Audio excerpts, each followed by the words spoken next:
અમદાવાદમાં ફરી એકવાર ધોધમાર વરસાદી માહોલ છે। શહેરના અનેક વિસ્તારોમાં વરસાદ છે।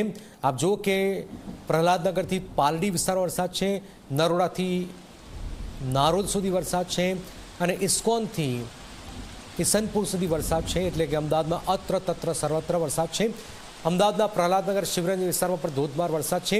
બોડકદેવ શામલ એસજી હાઈવે ગોતા ચાંદોડિયા ગાંટલોડિયામાં વરસાદી માહોલ સર્જાઈ રહ્યો છે। અમદાવાદમાં અત્ર તત્ર સર્વત્ર વરસાદી માહોલ છે। છેલ્લા 2 કલાકથી આ વરસાદ વરસી રહ્યો છે, જેના કારણે હવે પાણી થઈ રહ્યું છે। રસ્તા ઉપર પાણી ભરાઈ જવાની ખબરો છે। વીજળી છે, પવન છે અને વરસાદ છે, ત્રણે એક સાથ છે। દર્શલ જોડાઈ ગયા છે। દર્શલ, આપ ક્યાં છો અને કેટલો વરસાદ હાલમાં જોઈ રહ્યા છો? મુશ્કેલી પડશે હજુ જો વરસાદ વરસ્યો તો? દર્શન,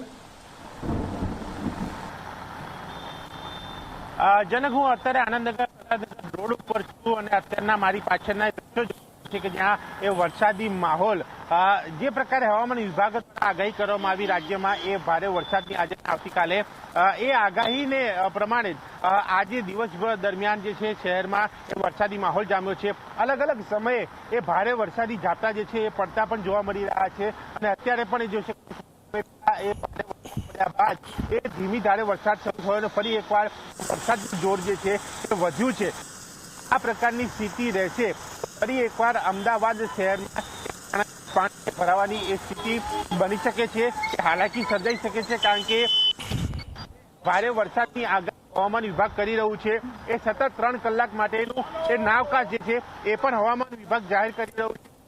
અમદાવાદમાં રેડ એલર્ટ આપવામાં આવ્યું છે, તેની સાથે દક્ષિણ ગુજરાત, મધ્ય ઉત્તર ગુજરાતના એક શહેર જિલ્લાઓમાં રેડ એલર્ટ છે, સાથે સૌરાષ્ટ્ર અને એ અલગ અલગ જગ્યાએ ઓરેન્જ એલર્ટ પણ આપવામાં આવ્યું છે। આગાહી મુજબ અને હવામાન નિષ્ણાતોના કહેવા મુજબ એ અનુમાન મુજબ હાલ અમદાવાદ શહેર સહિત રાજ્યમાં વરસાદી માહોલ છે એ જોવા મળી રહ્યો છે।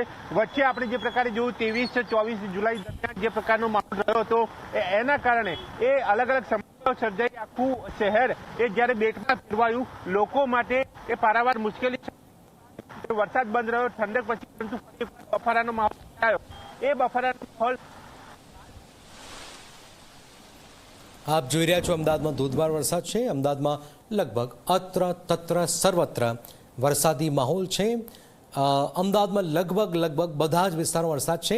મેં પહેલે જ પણ કહ્યું કે ઇસ્કોનથી કિશનપુર, નરોડાથી નારોલ અને પાલડીથી પ્રહલાદનગર સુધી વરસાદી માહોલ સર્જાઈ રહ્યો છે। એટલે અમદાવાદમાં ધોધમાર વરસાદ છે। છેલ્લા 2 કલાકથી જબરજસ્ત વરસાદી માહોલ સર્જાઈ રહ્યો છે। શિવરંજ વિસ્તારમાં પણ વરસાદ છે, પ્રહલાદનગર વિસ્તાર છે, સરખેજમાં વરસાદ છે, આ ઉપરાંત વાસણામાં વરસાદ છે, પાલડીમાં વરસાદ છે, આ ઉપરાંત ગોતામાં વરસાદ છે। દર્શલ, ક્યાંય પાણી ભરાવાની કોઈ સમસ્યા થઈ હોય, કોઈ મુશ્કેલીની કોઈ ખબર છે આપણી પાસે?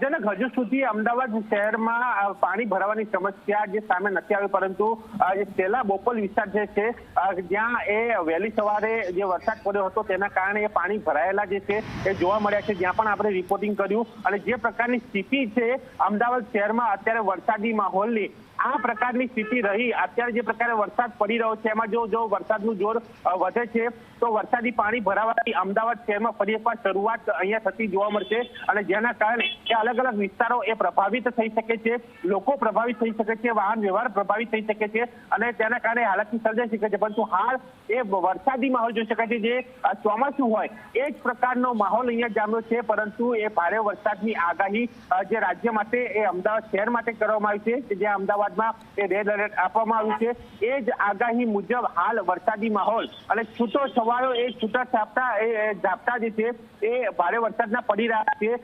એના કારણે પણ ક્યાંક એ રાહત મળી રહી છે, કારણ કે થોડીક વાર ભારે વરસાદ પડવો, પાછો બંધ રહેવું, પાછો એક પ્રકારે વરસાદ પડવો, એના કારણે પાણીનો નિકાલ પણ થઈ રહ્યો છે। પરંતુ જો આ પ્રકારે એ સ્થિતિ બની રહે, એ વરસાદનું જોર વધે અને સતત વરસાદ જો વરસશે તો મોડી રાત્રે એ અમદાવાદ શહેર મુશ્કેલીમાં મુકાઈ શકે છે અને ત્યાં એ તમામ એ તંત્રના એ કર્મચારી અધિકારીઓ દોડવાનો વારો આવી શકે છે, કારણ કે 23-24 જુલાઈની સ્થિતિ આપણે જોઈ કે જ્યાં એ શહેર બેટમાં ફેરવાયું, એ તંત્રએ જે કામગીરી એ પ્રી મોન્સૂન પ્લાનના દાવા કર્યા હતા એ તમામ દાવા પોકળ સાબિત થયા અને અમદાવાદ વાસીઓ એ મુશ્કેલીમાં મુકાયા। જે લક્ઝુરિયસ બંગલા હોય એ પણ પાણીમાં ડૂબ્યા, લક્ઝુરિયસ ગાડીઓ પણ પાણીમાં ડૂબી, એ ઘર વખરી એ ફર્નિચર, એ વેપારીઓને નુકસાન અને એ બાદ એ સરકારની એ સહાયની જાહેરાત. હવે જ્યારે આ આગાહી કરવામાં આવી છે ભારે વરસાદની, તેને લઈને તંત્ર દ્વારા એ અગમચેતીના ભાગરૂપે તમામ તૈયારીઓ કરવામાં આવી છે. ફાયર બ્રિગેડ, આઈએમસી, તમામ વિભાગોને એક એલર્ટ કરવામાં આવ્યા છે.